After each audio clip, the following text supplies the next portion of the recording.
Hello කොහොමද යාළුවනේ? මම ලූමි. අද ඔයාලත් ඇවිත් මාත් එක්ක මේ පාඩම අහන් ඉන්න. අපි එකට සරලව මේ පාඩම තේරුම් ගමු. රෙඩිද? අද අපි සූදානම් වෙන්නේ තොරතුරු තාක්ෂණයක් ක්ෂේත්‍රයේ විශේෂයෙන්ම මෘදුකාංග නිර්මාණය කිරීමේ ක්‍රියාවලිය ඇතුළත තියෙන ඉතාමත්ම වැදගත් මාතෘකාවක් ගැන ගැඹුරු විමර්ශනයක් කරන්නයි. ඔව් සමහර වෙලාවට අපි වැඩි හිතන්නේ නැති වුණාට මේක තමයි මුළු පද්ධතියම රඳා පවතින පදනම. අනිවාර්යෙන්ම. ඉතින් අද අපි මේ සාකච්ඡාවේ ආරමුණ වෙන්නේ මෘදුකාංග තත්ත්ව සහතිකය. එහෙමත් නැත්නම් software quality assurance යටතේ එන පිරිවිතර මත පදනම් වූ පරීක්ෂණ සැලසුම් ශිල්පක්‍රම ගැන කතා කරන එක. ඒ කියන්නේ specification based test case design techniques කියන මාතෘකාව. හරි. අපි මේක ටිකක් විග්‍රහ කරලා බලමු. ඇත්තටම මෘදුකාංගයක් පාරිභෝගිකයන්ගේ අතටපත් වෙන්න කලින් ඒක නිවැරදිව වැඩ කරනවාද කියලා තහවුරු කරගන්න එක කුතරම් වැදගත්ද කියන කාරණය අමුතුවෙන් කියන්න අවශ්‍ය නැහැ නේද? එක පොඩි බග් එකක් නිසා මිලියන ගණනක පාඩුවක් වුණත් වෙන්න පුළුවන්. ඉතින් මේ අපිට ලැබිලා තියෙන දේශන සටහන් එක බැලුවම ටෙස්ටර්ස්ලා කොහොමද මේ දේවල් හොයාගන්නේ කියන එක මාරම ඉන්ටරෙස්ටිං. අද කාලේ ලෝකයේ දුවන්නේ මෘදුකාංග මත. මේ ස්පෙસિෆිකේෂන් බේස් ටෙස්ටිං කියන මූලික සංකල්පයේදී අපි අවධානය යොමු කරන්නේ මෘදුකාංගයේ කෙසේද නිර්මාණය කරලා තියෙන්නේ කියන එක ගැන නෙවෙයි. ඒ කියන්නේ ඒකේ කෝඩ් එක මොකක්ද කියන එක ගැන නෙවෙයි. හරියටම හරි. ඒ වෙනුවට එන් කුමක්ද කරන්නේ කියන කාරණය ගැනයි අපි බලන්නේ. මේ ක්‍රමවේදයට අනුව පරීක්ෂණ සිදු කරන කෙනාට මෘදුකාංගයේ අභ්‍යන්තර ව්‍යුහය ගැන එමත් නැත්නම් ඒකේ ඇල්ගොරිතම්ස් ලිව්වේ කොහොමද කියන එක ගැන කිසිම අදහසක් තියෙන්න අවශ්‍ය වෙන්නේ නැහැ. ඒ කියන්නේ අපි මේක ටීවී එකක් පාවිච්චි කරනවා වගේ වැඩක්. අපි දන්නේ රිමෝට් එකෙන් බොත්තමක් එබුවම channel එක මාරු වැඩුවා කියලා විතරයි. ඒක ඇතුලේ තියෙන සර්කිට්ස් කොහොමද වැඩ කරන්නේ කියලා අපි හොයන්නේ නැහැ. ඒකයි මම හිතන්නේ ඒ නිසාම තමයි මේ ක්‍රමවේදය behavior based testing එහෙමත් නැත්නම් black box testing කියලා ඉන්ඩස්ට්‍රි එකේ හඳුන්වන්නේ. පැහැදිලි. පද්ධතියට ඉන්පුට් එකක් දුන්නම ඒකට අදාළ නිවැරදි අවුට්පුට් එක එනවද කියන එක විතරයි අපි මෙතනදී බලන්නේ. මෙතන තියෙන විශේෂත්වය තමයි අපි මේ ටෙස්ටිං process එක සම්පූර්ණයෙන්ම පදනම් කරගන්නේ requirements එමත් නැත්නම් specifications මත වීම.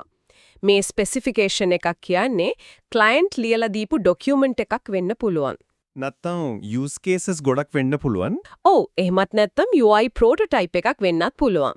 ලොකු පින්තූරේ දිහා බැලුවම පාරිභෝගිකයා ඉල්ලන දේ මෘදුකාංගය ඇත්තටම ඉටු කරනවාද කියලා ප්‍රායෝගිකව තහවුරු කරගන්න මේක තමයි ප්‍රායෝගිකම ක්‍රමය. මොකද ඩෙවලොපර් කෝඩ් එක කොච්චර ලස්සනට ලියලා තිබුණත් ක්ලයන්ට් ඉල්ලපු දේ නෙවෙයි නම් සිස්ටම් එකෙන් වෙන්නේ. එතන ලොකු ප්‍රශ්නයක් තියෙනවා. අනිවාර්යයෙන්ම. එනම් අපි මේ concepts වල තියෙන පළවෙනි ප්‍රධාන ටෙක්නිකල් ක්‍රමවේදය ගැන කතා කරමු. ඒ තමයි equivalence partitioning එහෙමත් නැත්නම් සමතුලිතතා කොටස් කිරීම. මූලික න්‍යාය විදිහට මේක හඳුන්වා දීලා තියෙන්නේ අවම පරීක්ෂණ අවස්ථා. ඒ කියන්නේ minimal test cases සංඛ්‍යාවක් පාවිච්චි කරලා maximum test coverage එකක් ලබා ගැනීමේ තාක්ෂණයක් විදිහට. ඒක ඇත්ත. කොහොමද මේක වෙන්නේ? ඇයි අපිට ඔක්කොම ටෙස්ට් කරන්න බැරි? ඔතන තමයි ටෙස්ටිං වල තියෙන ලොකුම අභියෝගය එන්නේ. අපි කියනවා exhaustive testing is impossible කියලා. ඒ කියන්නේ පද්ධතියකට දෙන්න පුරුවන් හැම ඉන්පුට් එකක්ම එකින් එක ටෙස්ට් කරන එක ප්‍රායෝගිකව කරන්න බැරි වැඩක්. කාලය වගේම සල්ලිත් අපත යනවා. අන්න ඒ විලාගොට තමයි මේ equivalence partitioning කියන විසඳුම එන්නේ. මෙතනදී අපි කරන්නේ අර සම්පූර්ණ ඉන්පුට් data ටික සමතුලිත කාණ්ඩ එහෙමත් නැත්නම් partitions වලට වෙන් කරන එකයි. හරියට ගොඩවල් වලද කඩනවා වගේ. මේකේ තියෙන ප්‍රධාන උපකල්පනය තමයි අපි එක partition එකකින් එක අගයක් අරගෙන ටෙස්ට් කළාම ඒක පාස් වුණොත් අපි assume කරනවා ඒ partition එකේ තියෙන අනිත් සීලුම දත්තත් පාස් වෙනවා කියලා. ඒ වගේම තමයි අර දත්තය fail වුණොත් අනිත් සියලුමත් fail වෙනවා කියලා අපි සලකනවා. අන්න හරි. පොඩ්ඩක් ඉන්න. ඒකෙන්ම assume කරන එක හරියද? මම අදහස් කළේ එක අගයක් වැඩ කළා කියලා අනිත් ඔක්කොමත් වැඩ කරනවා කියලා ස්පියාගෙන විශ්වාස කරන එකේ අවදානමක් නැද්ද? සාධාරණ ප්‍රශ්නයක්. හැබැයි අපි මතක තියාගන්න ඕනේ මේක black box testing. ඇතුලේ තියෙන logic එක එකම විදිහටයි හැසිරෙන්නේ කියන පදනම මත තමයි අපි මේ assumptions ගොඩනගන්නේ. උදාහරණයක් අරගෙන බැලුවොත් මේක තවත් පැහැදිලි වෙයි. හොඳයි. අපි එදිනෙදා ජීවිතයට සමීප උදාහරණයක් ගමු. හිතන්නකෝ ෆිට්නස් ෆස්ට් කියන ජිම් එකට සමාජිකත්වය ලබා ගන්න තියෙන ඔන්ලයින් ඇප්ලිකේෂන් එකක් ගැන. මේකේ රික්වයර්මන්ට් එකක් තියෙනවා වයස අවුරුදු 16ත් 60ත් අතර අයට පමණයි සමාජිකත්වය ලබා දෙන්න කියලා. ඉතින් ටෙස්ටර් කෙනෙක් විදිහට 0 ඉඳලා 100 දක්වා තියෙන හැම වයසක්ම ටයිප් කර කර බලන එක තේරුමක් තියනවද? කොහෙත්ම නෑ. ඒක මහ පිස්සු වැඩක්. හන්නේ ඒකයි. ඒ කියන්නේ අපි මුළු දත්ත පරාසය ප්‍රධාන පාටිෂන්ස් 3කට වෙන් කරනවා. පළවෙනි එක තමයි වයස 16ට අඩු කාණ්ඩය. මේක අපිට සලකන්න පුළුවන් ඉන්වැලිඩ් පාටිෂන් එකක් විදිහට. දෙවැනි එක තමයි වයස 16ත් 60ත් අතර කාණ්ඩය. මේක තමයි වැලිඩ් පාටිෂන් එක වෙන්නේ. ඔව්. තුන්වෙනි එක විදිහට අපි වයස 60ට වැඩි කාණ්ඩය ගන්නවා. ඒකට තවත් ඉන්වැලිඩ් පාටිෂන් එකක්. ඒ කියන්නේ දැන් අර 100කට වඩා තිබුණු ඉන්පුට්ස් ප්‍රමාණය බොහොම සුළු ප්‍රමාණයකට අඩු වෙනවා. අපි උදාහරණයක් විදිහට පළවෙනි ඉන්වැලිඩ් පාටිෂන් එකෙන් අවුරුදු 5 කියන අගයත් වැලිඩ් පාටිෂන් එකෙන් අවුරුදු 20 කියන අගයත් අරගන්නවා. ඊට පස්සේ දෙවෙනි ඉන්වැලිඩ් පාටිෂන් එකෙන් අවුරුදු 65 කියන අගයත් විතරක් අරගෙන ටෙස්ට් කරලා බැලුවාම ප්‍රමාණවත් වෙනවා. මේ අගයන් තුන පරීක්ෂා කිරීමෙන් මුළු වයස සීමාවම පද්ධතිය නිවැරදිව හැන්ඩල් කරනවද කියලා අපිට ලොකු කොන්ෆිඩන්ස් එකක් ගන්න පුළුවන්. හරියටම. එතකොට අපිට ලැබෙනවා උපරිම ටෙස්ට් කවරේජ් එකක්. හැබැයි ඊටමත් අවම ටෙස්ට් කේසස් ලංකාවකින්. ඩෙවලොපර්ස්ලා ලියපු ලොජික් එකේ කියන්නේ ඒගොල්ලන්ගේ if else conditions වල වැරද්දක් තියෙනවා නම් මේ ප්‍රධාන කොටස් තුනෙන් එකක් අනිවාර්යයෙන්ම ෆේල් වෙනවා. මෙන්න මෙතනදි තමයි මේක ඇත්තටම රසවත් වෙන්නේ. සමහර වෙලාවට requirements මීට වඩා ටිකක් සංකීර්ණයි නේද? උදාහරණයක් විදිහට අපි හිතමු අපේ ජිම් එකේ අයදුම්පතට තවත් අලුත් නීතියක් එකතු කරනවා. මොකක්ද ඒ නීතිය? ඒ තමයි වයස 16ත් 20ත් අතර අයට සහ 55ත් 60ත් අතර අයට සමාජිකත්වය ගන්න නම් වයස තහවුරු කිරීමේ ලියවිල්ලක් අනිවාර්යයෙන්ම අප්ලෝඩ් කරන්න ඕනේ කියලා අර මැද ඉන්න අයට ඒක ඕනේ නෑ.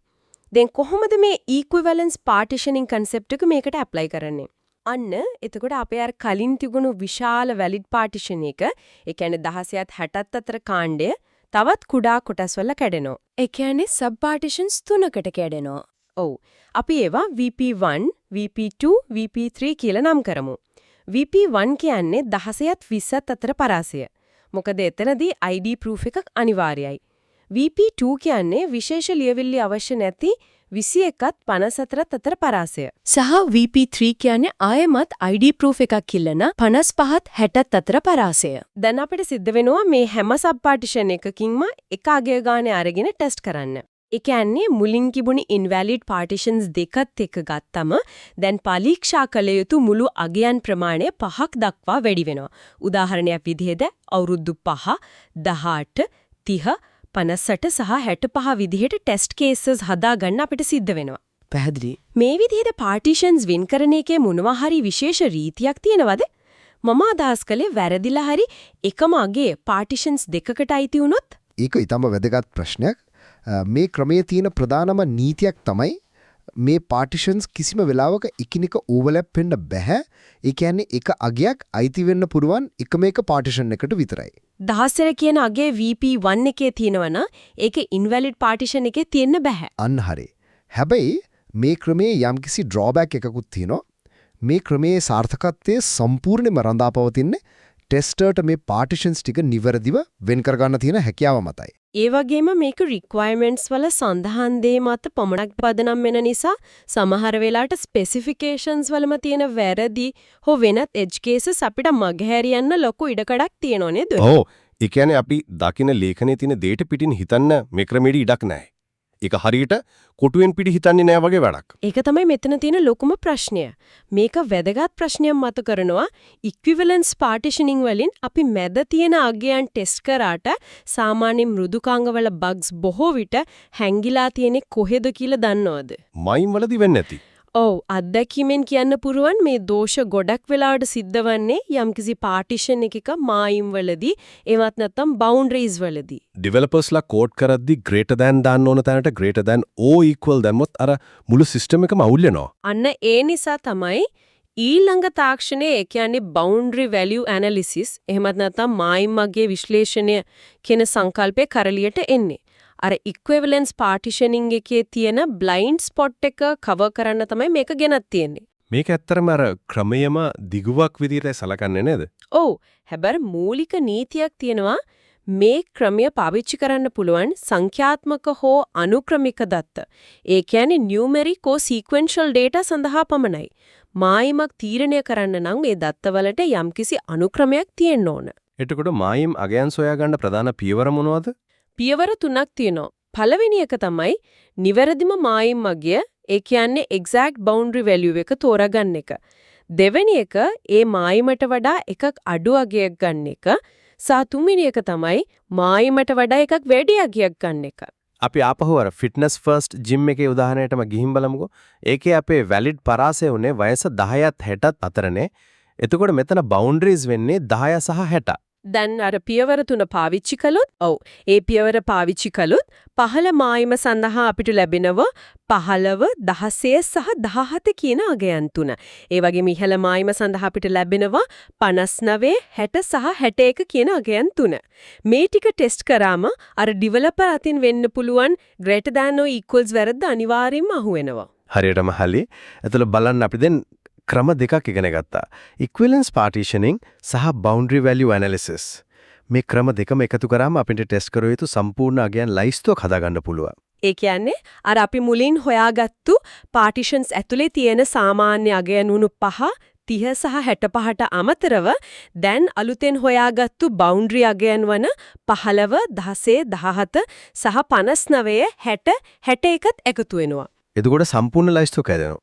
සම්පූර්ණ ලයිස්තුව වෙන්නේ 5, 15, 16, 17, 30, 59, 60, 61 සහ 65 කියන අගයන් ටික. මේ අගයන් ටික පරීක්ෂා කිරීමෙන් ඒජ් ෆීල්ඩ් එකේ තියෙන පුළුවන් බොහොමයක් දෝෂ අපිට අල්ලගන්න පුළුවන්. අපි තවත් ඉන්ඩස්ට්‍රි එකේ පාවිච්චි වෙන සරල උදාහරණයක් අරගෙන මේක තවත් තහවුරු කරමු. හිතන්න පීසා ඇනුම් කරන ඇප් එකක් ගැන. පීසා ඕඩර් කරන ඇප් එකක්. හරි. මේකේ රික්වයර්මන්ට් එක තමයි එකපාරකට ඕඩර් කරන්න පුළුවන් පීසා 1 සිට 10 දක්වා පමණයි කියන එක. ඊට අඩුවෙන් හෝ වැඩියෙන් ගෙහුවත් error message එකක් එන්න ඕනේ. ඕකේ. මේකට මුලින් equivalence partitioning දෙම්මොත් අපි partitions තුනක් හදා ගන්නවා. එකට අඩුව ඒ කියන්නේ invalid, 1-10 අතර valid සහ 10ට වැඩි invalid. අපි ටෙස්ට් කරන අගයන් විදියට ඍණ 1, 5 සහ 15 ගන්නවා. නියමයි. ඊළඟට ওই සිස්ටම් එකටම අපි boundary value analysis යෙදුවොත් මොකද වෙන්නේ? boundaries වෙන්නේ 1 සහ 10. ඒතකොට පහළ මායිම සඳහා බිඳුව 1 සහ 2 කියන අගයන් තුන පරීක්ෂා කරන්න ඕනේ. ඉහළ මායිම සඳහා 9, 10 සහ 11 කියන අගයන් ටෙස්ට් කරන්න වෙනවා. මේකෙන් පැහැදිලි වෙනවා මායිම් වලදී පද්ධතිය කොහොමද රියැක්ට් කරන්නේ කියලා තාහුරු කරගන්න එක කොච්චර ක්‍රිටිකල්ද කියලා. අන්න හරි. පොටක් ඉන්න අපි දැන් මේ විලාව වෙනකම් කතා කරලා ඉලක්කම් ගැන විතරයිනේ. හැබැයි කවුරු හරි ඔය වයස ගහන ෆීල්ඩ් එකේ හරි පීසා ගාන ගහන තැන හරි අකුරෙන් ටයිප් කරොත් මොකද වෙන්නේ? එහෙමත් නැත්නම් ස්පෙෂල් කැරක්ටර්ස් ගැහුවොත් මේ ක්‍රම වලින් ඒ වගේ දේවල් අල්ලන්න පුළුවන්ද? අන්න නියම ප්‍රශ්නයක්. ඇත්තටම බෑ. ඒක තමයි මේ මායිම් අගය විශ්ලේෂණයේ ක්‍රමේ තියෙන ලොකුම ඩ්‍රෝබැක් එක. අපි මේ අගයන් පරීක්ෂා කරද්දී ඇසියුම් කරන්නේ ඇප්ලිකේෂන් එක මගින් අකුරු හෝ වෙනත් අනවශ්‍ය අගයන්, ඒ කියන්නේ wrong data types ඇතුළත් කිරීමට ඉඩ දෙන්නේ නැහැ කියලා. හැබැයි ප්‍රායෝගික ලෝකෙදී ඒක එහෙමම වෙන්නේ නැහැ නේද? නෑ. ඒක නිසා ටෙස්ටර්ස්ලා නෙගටිව් ටෙස්ටිං කියන කන්සෙප්ට් එක පාවිච්චි කරලා ඒ වගේ string inputs, null values එහෙම වෙනම ටෙස්ට් කරන්න ඕන. ඒ වගේම තවත් දෙයක් මට හිතෙනවා අපි මේ කතා කළේ තනි ඉන්පුට් එකක් ගැන විතරයි නේද? වයස විතරයි නැත්නම් පීසා ගන්න විතරයි. හැබැයි ඉන්පුට්ස් දෙක තුනක් එකතු වෙලා තීරණයක් ගන්න සිද්ධ වුණත් උදාහරණයක් විදිහට අර ජිම් ෆෝරමේ ස්ත්‍රී පුරුෂ භාවය අහන කොටසකුත් තිබිලා ඒ ජෙන්ඩර් එක අනුව අර වයස සීමාවන් වෙනස් වෙනවා නම් එතනදී මේ බවුන්ඩරි වැලියු ඇනලිසිස් තනියම පාවිච්චි කිරීමෙන් ප්‍රයෝජනයක් වෙන්නේ නෑ නේද? හරියටම හරි. මේ ක්‍රමයේ සාර්ථක වෙන්නේ යම්කිසි තීරණයක් තනි ඉන්පුට් එකක් මත පවණක් රඳා පවතිනවා නම් විතරයි. ඉන්පුට්ස් කිහිපයක් එකිනෙකට සම්බන්ධ වෙලා තීරණයක් ගන්නවා නම් අපි කියනවා කොම්බිනේටෝරියල් ලොජික් එකක් තියෙනවා කියලා. අන්න ඒ වගේ සංකීර්ණ තත්වයන් කළමනාකරණය කරන්න තමයි මේ නෝට්ස් වල තියෙන තුන්වෙනි සහ වඩාත්ම පවර්ෆුල් තාක්ෂණයේ විදිහට ඩිසිෂන් ටේබල්ස් එමත් නැත්නම් තීරණ වගු කියන සංකල්පය හඳුන්වා දීලා තියෙන්නේ. ඩිසිෂන් ටේබල්ස් මං හිතන්නේ බිස්නස් ලොජික් එක ගොඩක් සංකීර්ණ වෙද්දී ඩෙවලොපර්ස්ලාට වගේම ටෙස්ටර්ස්ලාටත් මේක මාරම විදියට උදව් වෙනවා. කොහොමද මේ ඩිසිෂන් ටේබල් එකක් ඇත්තටම වැඩ කරන්නේ? මේක හරියට Excel sheet එකක් වගේ දෙයක්. මේකේ ප්‍රධාන කොටස් දෙකක් තියෙනවා. උඩ කොටසේ අපි දානවා conditions එහෙමත් නැත්නම් inputs ටික. පහළ කොටසේ අපි දානවා actions එහෙමත් නැත්නම් outputs ටික. ඊට පස්සේ අපි බලනවා මේ conditions වල තියෙන හැම combination එකකටම පද්ධතිය මොකක්ද කරන්න ඕන action එක කියලා. ඔව්. මේකෙන් මොලේ අවුල් වෙන සංකීර්ණ business rules ඊටමත් ක්‍රමානුකූලව ගොඩනගන්න පුළුවන්. අපි මේක පැහැදිලි කරන්න හොඩ ඊ-කොමර්ස් උදාහරණයක් ගමුකෝ. ගොඩක් අයට මේක හුරුපුරුදුයිනේ. හිතන්න අපි ඔන්ලයින් shopping site එකකින් බඩු ගන්නවා. මෙතනදී shipping cost එක, ඒ කියන්නේ delivery ගාස්තුව තීරණය වෙන්නේ inputs 3ක් මත කියලා හිතමු. හරි. පළවෙනි එක පාරිභෝගිකයා VIP member කෙනෙක්ද කියන එක. yes හරි no හරි වෙන්න පුළුවන්. දෙවෙනි එක කරත්තේ, ඒ කියන්නේ කාට් එකේ තියෙන බඩු වල වටිනාකම $5ට වැඩිද කියන එක. ඒකත් yes හෝ no. තුන්වෙනි එක පාරිභෝගිකයා ළඟ valid discount code එකක් තියෙනවද කියන. නියම උදාහරණේ දැන් බලන්නේ මෙතන conditions 3ක් තියෙනවා. ඒ හැම එකකටම yes හෝ no කියන values දෙක එන්න පුළුවන්. එතකොට combinations කීයක් හැදෙනවද? 2 3වෙනි බලය. හරියටම ඒ කියන්නේ සංයෝජන 8ක් හැදෙනවා. දැන් අපි decision table එකක් අඳිනවා තිරු 8ක් තියෙන. ඒ හැම තීරුවක්ම එක test case එකක්. එතකොට අපි පළවෙනි කොලම් එක ගත්තොත් ඒකේ තියෙන පුරුවන් VIP member yes, කාඩ් එක $5ට වැඩි කියන එකත් yes, discount code එකත් yes. මේ ඔක්කොම yes වුණොත් action එක විදිහට free shipping දෙනවා කියලා අපි පහලින් ලියනවා. තවත් කොලම් එකක තියෙන්න පුළුවන් VIP no, කාඩ් එක 50ට අඩුයි, ඒ කියන්නේ no, discount එකත් no. එතකොට action එක වෙන්නේ $10ක් shipping වලට අය කරනවා කියලා වෙන්න පුළුවන්. මේකේ තියෙන ලොකුම වාසිය මොකද්ද දන්නවද?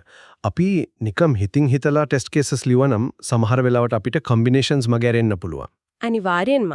උදාහරණයක් විදිහට VIP member කෙනෙක් නෙවෙයි, හැබැයි කාඩ් එකේ $50ට වැඩි. ඒ වගේම ඩිස්කවුන්ට් කෝඩ් එකකුත් තියෙනවා. මේ වගේ අවස්ථාවක මොකද්ද වෙන්නේ කියලා ක්ලයන්ට් දීපු රික්වයර්මන්ට් ඩොකියුමන්ට් එකේ ලියලා නැති වෙන්න පුළුවන්. ඒ කියන්නේ රික්වයර්මන්ට් එකේම හිඩැසක් තියෙනවා. ඩිසිෂන් ටේබල් එකක් හදද්දී මේ මිසින් ලොජික් අනිවාර්යයෙන්ම මතුවෙලා පේනවා. ඒක නම් ඇත්ත. එතකොට ඩිවෙලොපර්ට කෝඩ් එක ලියන්න කලින්ම ටෙස්ට්ට පුළුවන් ක්ලයන්ට් කෙන් අහන්න මෙන්න මේ වගේ කොම්බිනේෂන් එකක් ආවොත් සිස්ටම් එක මොකද්ද කරන්න ඕනි කියලා. මේකෙන් ලොකු වෙලාවක් වගේම මුදලකුත් ඉතුරු වෙනෝ නේද? ඔව් හැබැයි එතනත් ලොකු අනතුරු ඇඟවීමක් කරන්න තියෙනවා. අපි මේ කිව්වේ ඉන්පුට්ස් 3ක් ගැන විතරයිනේ. එතකොට කොම්බිනේෂන්ස් 8යි. හැබැයි හිතන්නේ ඉන්පුට්ස් 10ක් තියෙන ලොකු බැංකින් ඇප්ලිකේෂන් එකක් ගැන. එතකොට ඒ හැම එකකටම yes no තියෙනවා නම් කොම්බිනේෂන්ස් කීයක් එනවද? 2 වෙනි බලය. ඒ කියන්නේ 1024ක්. අම්මෝ 1024ක් ටෙස්ට් කේසස් ඩිසිෂන් ටේබල් එකක දාලා ටෙස්ට් කරනවා කියන්නේ මිනිස්සෙක්ට කරන්න පුළුවන් වැඩක් නෙවෙයි. ඒක අන්මැනේජබල් තත්වයකටපත් වෙනවා. අන්න ඒකයි. කොම්බිනේටෝරියල් එක්ස්ප්ලෝෂන් කියලා තමයි මේකට කියන්නේ. ඒ නිසා විශාල යෙදුම් සංඛ්‍යාවක් තියෙනවා නම් අපි කවදාවත් එකම ලොකු වගුවක් හදන්නේ නැහැ. ඒ වුණාට අපි කරන්නේ ඒක කුඩා ඩිසිෂන් ටේබල්ස් කිහිපයකට කඩලා වෙන් කරන එක. ඒක තමයි ඉන්ඩස්ට්‍රි බෙස්ට් ප්‍රැක්ටිස් එක. මොන ක්‍රමය පාවිච්චි කළත් අපේ අරමුණ වෙන්නේ පද්ධතියේ ගුණාත්මකභාවය තහවුරු කරන එක. ඒ සඳහා සුදුසුම වෙලම සුදුසුම වෙලාවේ පාවිච්චි කිරීම තමයි දක්ෂ QA ඉංජිනේර කෙනෙක්ගේ වගකීම වෙන්නේ. සමහර තැන්වලට ඉක්විවලන්ස් පාර්ටිෂනින් ගැලපෙනවා. සමහර තැන්වලට බවුන්ඩරි වැලියු ඇනලිසිස්, තව තැන්වලට ඩිසිෂන් ටේබල්ස් ගැලපෙනවා. ඉතින් මේ සියල්ලෙන් අදහස් වෙන්නේ කුමක්ද? අද අපි කතා කළේ මෘදුකාංගයක් පරිශීලකයෙක්ගේ අතටපත් වෙන්න කලින් කොහොමද ඒකේ තියෙන වැරදි එහෙමත් නැත්නම් බග්ස් හොයාගන්න ටෙස්ටර්ස්ලා පාවිච්චි කරන specification based test case design techniques ගැනයි. ඕව අපි දැක්කා ඉක්විවලන්ස් පාර්ටිෂනින් හරහා කොහොමද කාලය ඉතුරු කරගෙන ලොකු දත්ත ප්‍රමාණයක් ටෙස්ට් කරන්නේ කියලා. ඊට පස්සේ බවුන්ඩරි වැලියු ඇනලිසිස් වලින් අපි දැක්කා කොහොමද මායිම් වල හැංගිලා තියෙන අමාරු බග්ස් එළියට ගන්න කියලා. අවසාන වශයෙන් ඩිසිෂන් ටේබල් සරහා අපි ඉගෙන ගත්තා සංකීර්ණ බිස්නස් රූල්ස් කොහොමද ක්‍රමානුකූලව මැප් කරගන්නේ කියලා. එතරම් මේක හුදෙක් මෘදුකාංග ඉංජිනේරුවන්ට විතරක් සීමා වුණු දරුමක් නෙවෙයි. මේකින් අපිට උගන්වනෝ කොහොමද ප්‍රශ්නයක් දිහා ක්‍රමානුකූලව බලන්නේ කියලා. විශාල තොරතුරු ප්‍රමාණයක් හෝ සංකීර්ණ නීති රීති පද්ධතියක් අපිට ලැබුණාම ඒකේ කුඩා පාර්ටිෂන්ස් වලට වෙන් කරලා ඒකේ මායිම් මොනවද කියලා හඳුනාගෙන වැඩ කරන හැටි. විවිධ තත්වයන් යටතේ කොහොමද ඒක හැසිරෙන්නේ කියලා තර්කානුකූලව සිතීමේ හැකියාව. ඒ කියන්නේ ක්‍රිටිකල් තින්කින් අපේ එදිනදා ජීවිතයේදී උනත් ව්‍යාපාරික ලෝකයේදී උනත් ගොඩක් වැදගත් වෙනවා. ඇත්තට මේක හිතන්න යොමු කරන අපූර්ව කාරණාවක්. අද අපි සාකච්ඡා කළේ මිනිසුන් විසින් ලියන ලද පිරිවිතරයන් එහෙමත් නැත්නම් human written specifications මත පදනම්ම මෘදුකාංග හැසිරෙන ආකාරය පරීක්ෂා කරන්නේ කොහොමද කියන එක ගැනයි. නමුත් අපි දැන් ගමන් කරමින් ඉන්නේ කෘත්‍රිම බුද්ධිය විසින් තමන්ගේම කේතයන් විතරක් නෙවෙයි තමන්ගේම specifications පවා ලියා ගන්න යුගයකටයි. AI models එන්නම දියුණු වෙනවා. ඒගොල්ලෝ තීරණ ගන්නේ කොහොමද කියලා සමහර වෙලාවට ඒක හදපු මිනිසුන්ටවත් පැහැදිලි නෑ නේද? අන්න ඒකයි. ඒ වගේ තත්වයක් තුල නිරන්තරයෙන් තනියම පරිණාමය වන තමන්ගේම rules හදාගන්න black box එකක මායිම් අගයන් අපි පරීක්ෂා කරන්නේ කොහොමද?